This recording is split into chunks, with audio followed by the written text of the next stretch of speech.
السلام علیکم دوستوں، میں ہوں شرجیل خان اور آپ کو غزنوی ٹی وی پر ویلکم کرتا ہوں۔ دوستوں، دنیا میں آج تک جنگ میں جن دو جانوروں کو سب سے زیادہ استعمال کیا گیا ہے وہ گھوڑے اور کتے ہیں۔ گھوڑوں کو سواری، مال برداری یا لوڈنگ کے لیے، جبکہ کتوں کو دشمن کی کھوج لگانے، بم بارود یا زمینی سرنگوں کو سونگھ کر ڈھونڈنے، یہاں تک کہ پیغام رسانی کے لیے بھی استعمال کیا جاتا رہا ہے۔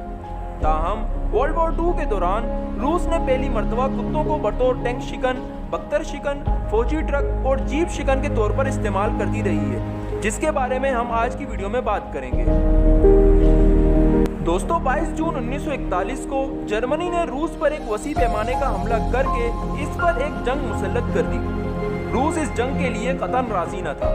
جرمن فضائیہ نے جنگ کے پہلے ہفتے میں ہی روسی فضائیہ اور زمینی فوج کا اکثریتی حصے کا صفایا کر ڈالا۔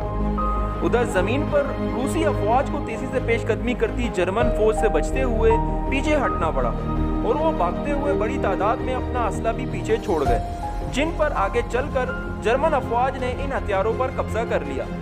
اب روس کے پاس ٹینکوں اور ٹینک شکن ہتھیاروں دونوں کی تعداد بے حد کم اور ناکافی تھی، اور اس محدود ترین اسلحے کے ساتھ انہیں دنیا کے سب سے بڑے ملک روس کی حفاظت یا دفاع کرنا تھا۔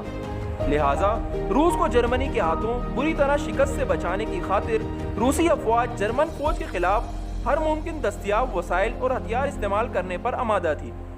اسی سلسلے میں ایک عجیب و غریب ہتھیار تھا، جو کہ ٹینک شکن کتے تھے۔ اس نظریے کے تحت تربیت یافتہ کتوں کے جسم پر چمڑے کے بیگ میں 10 سے 12 کلو وزنی بم باندھ کر انہیں محتاط فاصلے سے دشمنوں کے ٹینکوں پر چھوڑ دیا جاتا۔ کتا بھاگتا ہوا دشمن کے ٹینک تک پہنچے گا تو اس کا ہینڈلر ریموٹ کے ذریعے اس کا ٹریگر دبا دے گا۔ اگر ٹینک مکمل طور پر تباہ نہ بھی ہو تو اس کے پھٹنے سے کم ٹینک کے ٹریکس تو ٹوٹ ہی جائیں گے اور وہ آگے نہیں بڑھ پائے گا۔ دوستوں، ان کتوں کی تربیت کے لیے ماسکو میں ٹریننگ سینٹر قائم کیا گیا، جس میں آرمی اور پولیس ڈاگز کے ٹرینرز اور سرکس کے جانوروں کو تربیت دینے والے ماہرین کو تعینات کیا گیا۔ ٹریننگ دینے کا طریقہ کار یہ تھا کہ پہلے کتوں کو خوب بھوکا رکھا جاتا، پھر ان کی خوراک کو فوم اور گدے سے بنے کچھ مصنوعی ٹینکوں، فوجی ٹرکوں، فوجی جیپوں کے نیچے رکھ کر کتوں کو چھوڑ دیا جاتا، اور وہ بھاگتے ہوئے ان کے نیچے جاتے اور وہاں سے اپنی خوراک حاصل کرتے، یہاں تک کہ کتوں کے ذہنوں میں جنگی گاڑیوں کی شکل بیٹھ گئی، اور ان کے دماغ میں یہ بات منجمد ہو گئی کہ ہمیں خوراک ملے گی تو وہیں سے ملے گی۔ روسی فوج نے جرمن فورسز پر ٹینک شکن کتوں کا استعمال 1941 کے آخر میں شروع کر دیا۔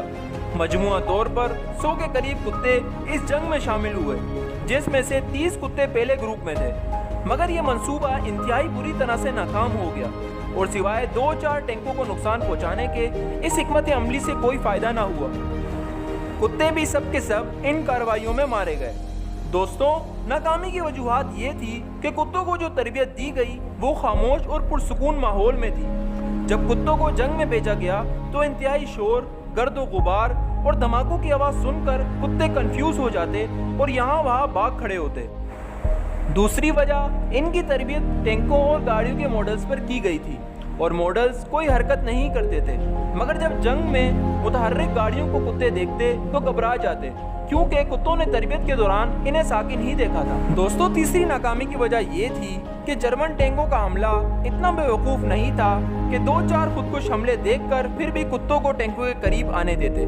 اب کی بار وہ دور سے ہی کتوں کو دیکھ کر شوٹ کر دیتے تھے۔ 1942 میں اس منصوبے کو ختم کر دیا گیا۔ تو امید ہے دوستوں آپ کو میری یہ ویڈیو پسند آئی ہوگی۔ اگر آپ میرے چینل پر نئے ہیں تو میرے چینل کو سبسکرائب کریں اور بیل آئیکن کو دبائیں تاکہ آنے والی ہر اپڈیٹ آپ تک پہنچ سکے۔ میں ملتا ہوں آپ سے ایک نئی اور دلچسپ ویڈیو میں، تب تک کے لیے اللہ حافظ۔